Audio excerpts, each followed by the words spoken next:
기도하겠습니다. 하나님 아버지, 은혜를 감사합니다. 오늘도 우리에게 새날 주시고 새 호흡 허락하셔서 하루의 시작을 하나님 앞에 나와 예배로 열게 하시니 참으로 감사드립니다. 주님, 우리의 평생에 주의 얼굴을 구하며 살아가는 인생 되게 하여 주시옵소서.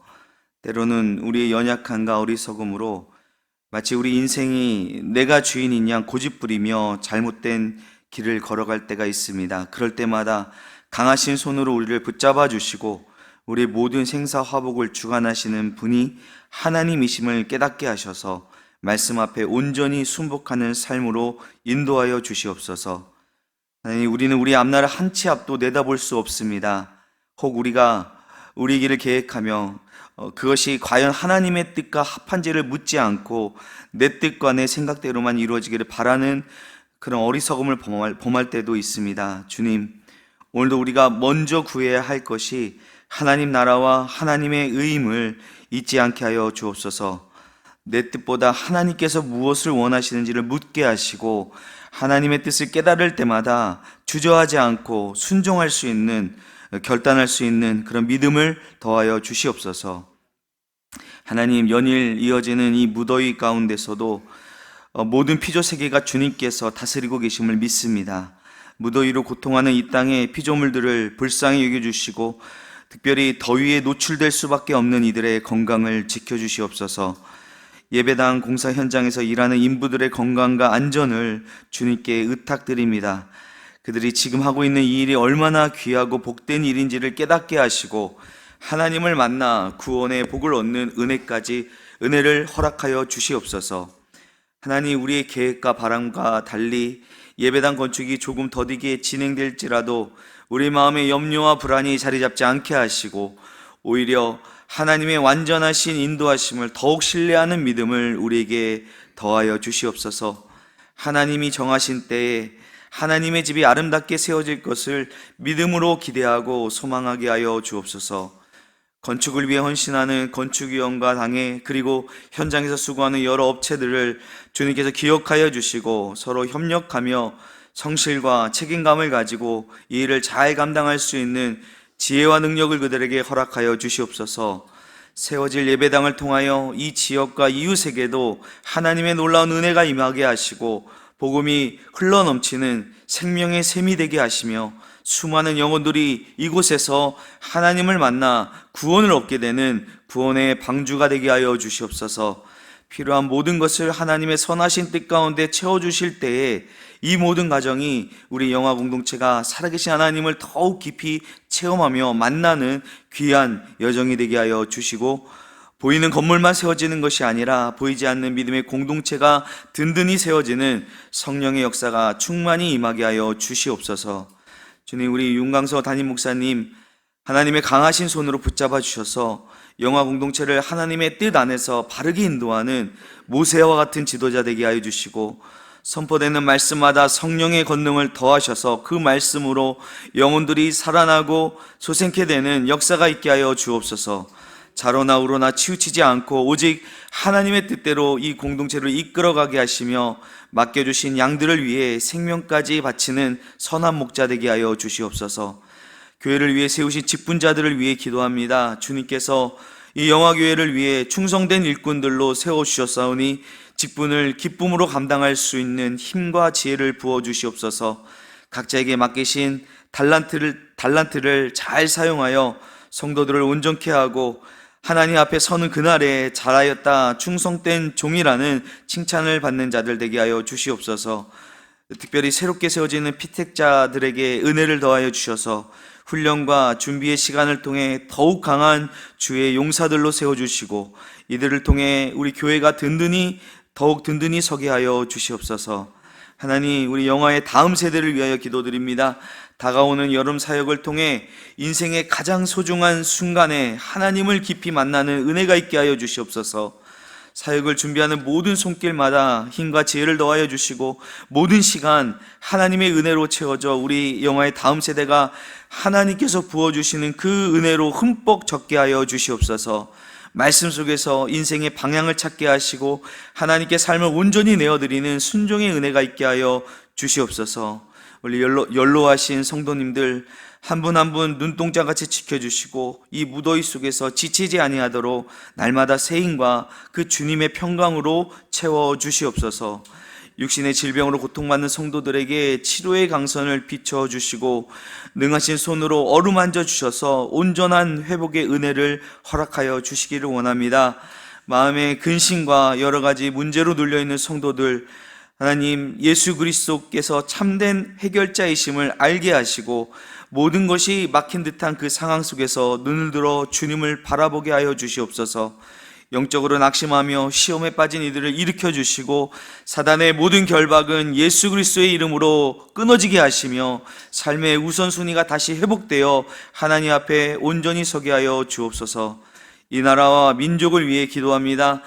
이 땅에 하나님의 말씀 위에 굳게 서게 하시며 사랑과 정의가 강물처럼 흐르게 하여 주옵소서.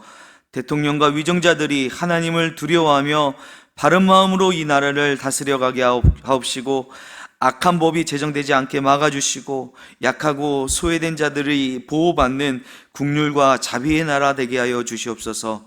이 민족이 하나님의 뜻을 이루어가는 민족 되게 하여 주셔서 정말 평화롭게 통일되어 땅끝까지 복음을 전하는 하나님께서 이 민족에게 맡겨주신 그 사명을 잘 감당하는 나라와 민족 되게 하여 주시옵소서.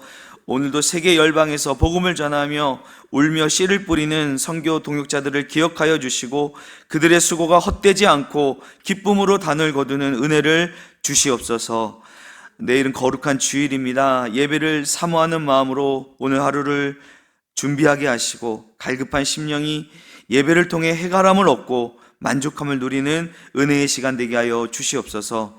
오늘도 주님 말씀 앞에 섭니다. 주의 말씀이 우리의 발의 등이요 우리의 길에 빛이 되게 하시며 말씀을 듣고 순종하여 삶 속에서 말씀의 열매가 풍성히 맺히는 은혜가 있게 하여 주시옵소서. 이 모든 말씀 우리 주 예수 그리스도의 이름으로 기도드립니다. 아멘.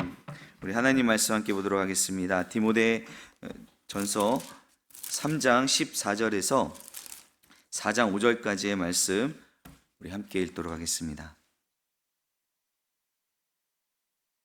내가 속히 내게 가기를 바라나 이것을 내게 쓰는 것은 만일 내가 지체하면 너로 하여금 하나님의 집에서 어떻게 행하여야 할지를 알게 하려 함이니 이 집은 살아계신 하나님의 교회요 진리의 기둥과 터니라. 그도다 경건의 비밀이여 그렇지 않다 하느니 없도다. 그는 육신으로 나타난 바 되시고 영으로 의롭다 하심을 받으시고 천사들에게 보이시고 만국에서 전파되시고 세상에서 믿는 바 되시고 영광 가운데서 올려지셨느니라. 그러나 성령이 밝히 말씀하시기를 후일에 어떤 사람이 믿음에서 떠나 미혹하는 영과 귀신의 가르침을 따르리라 하셨으니 자기 양심이 화인을 맞아서 외식함으로 거짓말하는 자들이라. 혼인을 금하고 어떤 음식물은 먹지 말라고 할 터이나 음식물은 하나님이 지으신 바니 믿는 자들과 진리를 아는 자들이 감사함으로 받을 것이니라. 하나님께서 지으신 모든 것이 선함에 감사함으로 받으면 버릴 것이 없나니 하나님의 말씀과 기도로 거룩하여 짐이라. 아멘. 우리가 계속해서 이 디모데 전서를 함께 묵상하고 있습니다. 저는 이 디모데 전서를 이렇게 쭉 읽으면서 바울 사도가 젊은 그 사역자인 디모데를 대하는 그 모습을 말씀을 읽고 상상해 보면서 담임 목사님께서 부교육자들인 저희들을 보시면서 목회는 이렇게 하는 거야 라고 이렇게 가르쳐 주시기도 하고 또 앞으로의 목회가 쉽지 않을 텐데 이렇게 하면서 걱정해 주시는 그런 모습이 떠올랐습니다. 정말 사도 바울의 마음이 그랬을 것 같아요. 디모데를 생각할 때 젊은 나이에 에베소라는 아주 크고 중요한 그 교회를 담당하는 것이 정말 어려운 일이고 또 이 일을 잘 감당할 수 있을지 정말 노심초사 걱정하고 또 기도했을 것입니다. 오늘 바울은 14절에서 이렇게 이야기를 시작합니다. 내가 속히 내게 가기를 바라나. 여러분 사도 바울에게 에베소 교회는요 남다른 애정이 있는 그런 교회였습니다. 2차 전도 여행의 끝에 말미에 그곳에 복음의 씨앗을 뿌려놓고 본격적으로 3차 전도 여행이 시작될 때에 그곳에서 에베소에서 3년 동안 머물며 집중적으로 복음을 전하고 큰 부흥을 경험했던 그런 교회였습니다. 그렇기 때문에 교회를 위해서도 또 그곳에서 사역하고 있는 디모데를 위해서도 바울은 이 에베소 교회를 방문하기를 원했던 것이었습니다. 하지만 어떤 사정인지는 정확히 모르겠지만 아마도 우리가 1장에서 본 것처럼 바울은 지금 마게도냐 지역에서 복음을 전하고 있는 것으로 추정할 수 있는데, 일단은 이렇게 먼저 편지를 써서 보내는 것입니다. 혹시 내가 지체된다면 너로 하여금 하나님의 집에서 어떻게 행해야 할지를 알게 하기 위해 이 편지를 써보내는 것이죠. 여러분, 우리가 이런 서신서를 읽을 때 기억해야 할 것은요, 편지를 보낼 때에는 편지를 보내는 분명한 목적이 있다는 것입니다. 신약성서의 대부분의 서신서의 대부분이 바울 사도가 어떤 교회나 개인에게 보내는 편지인데, 단순히 안부를 묻는 것이 아니라 무엇인가 교회나 개인에게 문제가 발생해서 그 문제에 대해 바울이 권면하기 위해 썼다는 것입니다. 디모데 전서도 마찬가지죠. 바울은 디모데에게 하나님의 집, 즉 에베소 교회에서 어떻게 처신해야 할지를 알려주고자 이 편지를 쓴 것입니다. 그런데 여러분, 그보다 앞서 교회에 대한 정의, 교회의 정체성이라고도 할 수 있죠. 그것에 대해서 먼저 이야기를 합니다. 이 집은 살아계신 하나님의 교회요 진리의 기둥과 터니라. 에베소 교회를 말하는 것이죠. 이곳은 살아계신 하나님의 교회라고 정의를 합니다. 여기서 이 교회는 어떤 그런 물리적인 건물이나 그런 것을 말하는 것이 아니죠. 원어로 하면 에클레시아라고 하는데, 이 에클레시아는 밖으로 불러냈다, 이런 언어적인 의미를 가지고 있습니다. 살아계신 하나님께서 죄로부터, 세상으로부터 구별하여 구원하여 불러낸 자들의 모임이 바로 교회입니다. 그리고 이 교회는 진리의 기둥과 터라고 정의하고 있습니다. 여러분, 진리가 무엇입니까? 하나님의 말씀이고 진리이죠. 또 예수 그리스도가 진리이십니다. 교회의 기둥이 하나님의 말씀, 예수 그리스도이시고, 터는 이 기초를 말하는데, 교회는 예수 그리스도로 인해, 말씀으로 인해 지탱되고 유지되는, 그것이 바로 기초가 된다는 것입니다. 다른 것들로 인해 교회가 세워질 수 없습니다. 유지될 수 없습니다. 오직 말씀이신 예수 그리스도를 통해서만 교회가 세워질 수 있다는 것입니다. 이 말씀이 너무나 중요한 것은 지금도 교회 안에 여러 가지 문제가 있을 수 있지 않습니까? 교회가 사람들이 모이는 장소인데, 사람이 모인 곳에는 언제나 문제가 있기 마련입니다. 그런데 그럴 때 우리가 어떻게 처신해야 하나, 어떻게 말하고 행동해야 하나를 묻기 전에, 그것을 알기 전에 먼저 교회가 무엇인지를 분명히 알아야 한다는 것입니다.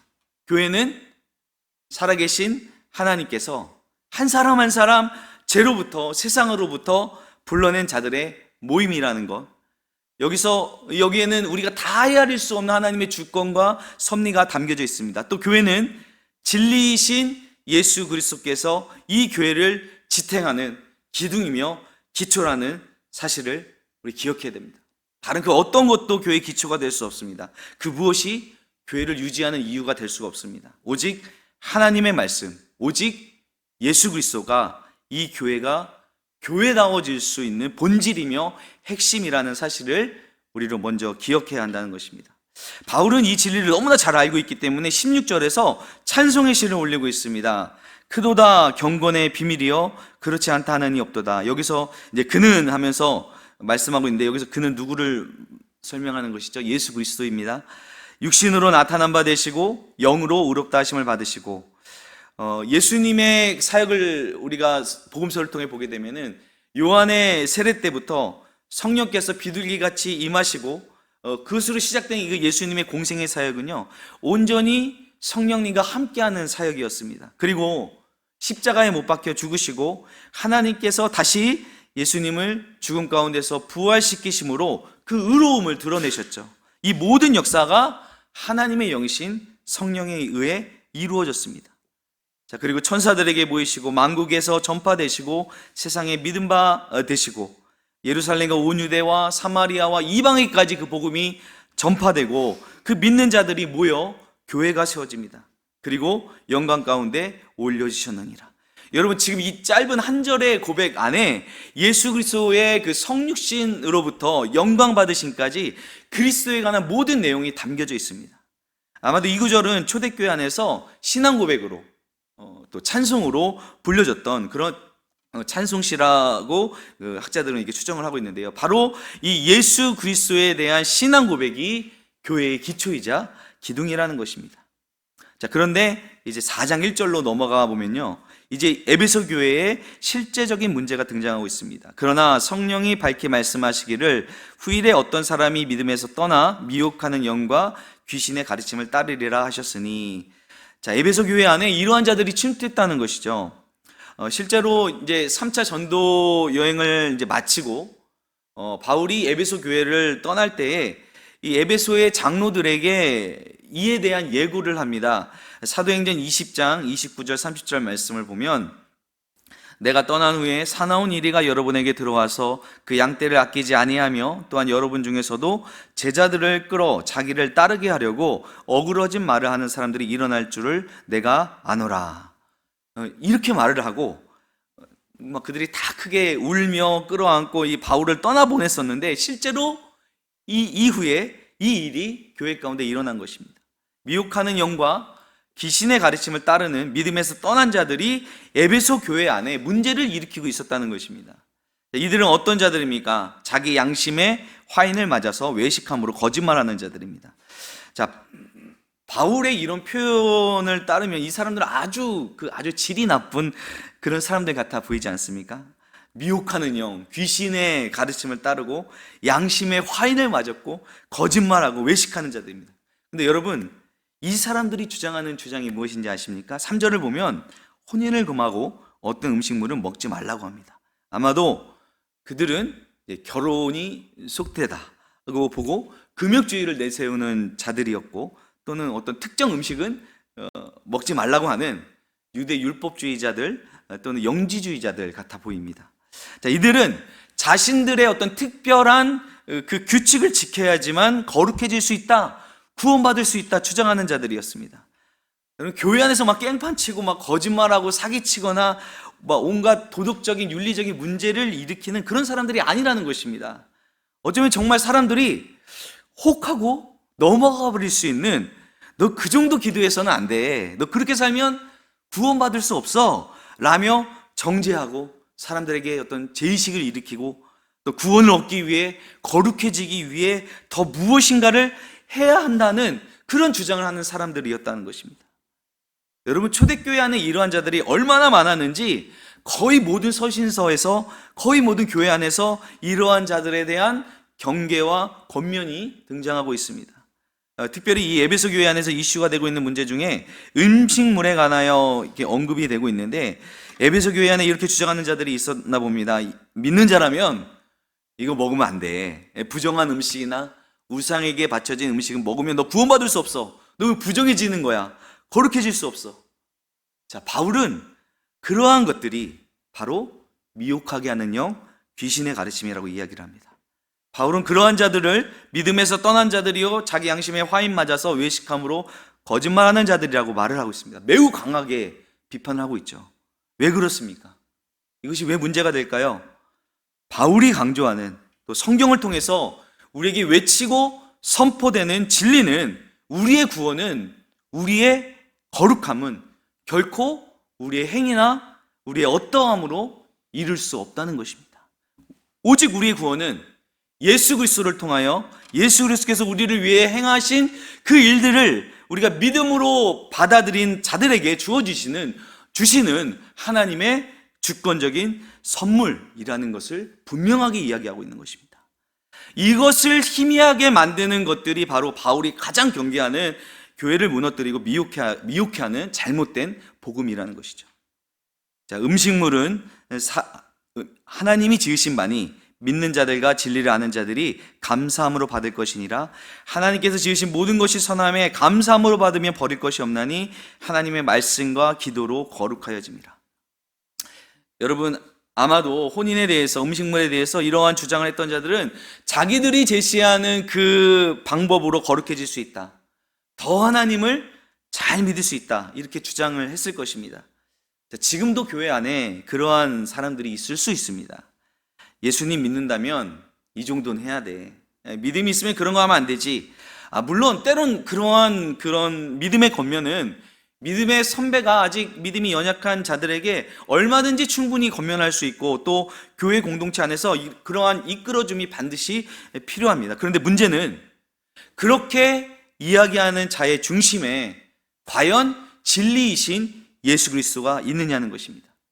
그러한 권면을 통해 오히려 자기를 드러내려는 교만과 또 자기 사람을 만들어 교회를 분열케 하는 당짓는 것, 어느새 예수 그리스도를 통한 그 구원은 희미해져 버리고 율법주의처럼 행위를 통해 무엇인가를 이루고자 하는 그런 다른 복음으로 변질되어 있지는 않은지, 그것이 바로 미혹하는 영이고 귀신의 가르침이라는 것을 여러분 기억하시기 바랍니다. 우리는 모두 다 예수님을 잘 믿고 싶은 마음이 있습니다. 우리에게 좀 하나님을 더 잘 알고 좀 더 거룩해지고자 하는 열망이 우리에게 있습니다. 그러나 그러한 마음이 진리이신 예수 그리스도가 아닌 자기를 드러내려는 교만한 마음으로 변질될 수도 있다는 것을 여러분 기억하시기 바랍니다. 우리가 거룩해지는 것은 오직 하나님의 말씀과 기도입니다. 오직 예수 그리스도를 통해서만 우리는 거룩해질 수 있습니다. 예수님을 닮고자, 또 진리이신 예수님을 내 안에 모시고자, 말씀대로 살고자 몸부림치는 그 몸부림을 통해서만 우리는 거룩해질 수 있다는 것입니다. 사랑하는 여러분, 오늘 이 말씀을 통해서 교회가 무엇인지를 분명히 기억하시기 바랍니다. 우리 영화교회는 살아계신 하나님께서 한 사람 한 사람 불러내어 구원하신 자들의 모임입니다. 우리 영화교회는 진리의 반석이신 예수 그리스도로 인해 세워진 교회입니다. 우리는 오직 말씀이신 예수 그리스도를 통해서, 또 그 예수님께서 보여주신 대로 그 예수님을 닮아가는 기도를 통해서만 우리가 거룩해질 수 있다는 이 진리를 오늘도 붙잡고 살아가는 저와 여러분 되시기를 주님의 이름으로 축원드립니다. 기도하겠습니다. 살아계신 하나님, 오늘도 말씀을 통해 교회가 무엇이며 또 우리가 어떻게 거룩해질 수 있는지를 깨닫게 하심을 감사드립니다. 우리 영화교회가 진리이신 예수님을 기둥과 터로 삼고 오직 말씀과 기도로 날마다 거룩해지는 공동체가 되게 하여 주시옵소서. 우리 각 사람의 마음에 헛된 외식과 거짓이 자리 잡지 못하게 하시고 예수님을 더욱 깊이 닮아가며 말씀에 순종하며 기도로 나아가는 믿음의 사람들 되게 하여 주시옵소서. 감사를 드리며 이 모든 말씀 예수 그리스도의 이름으로 기도드립니다. 아멘.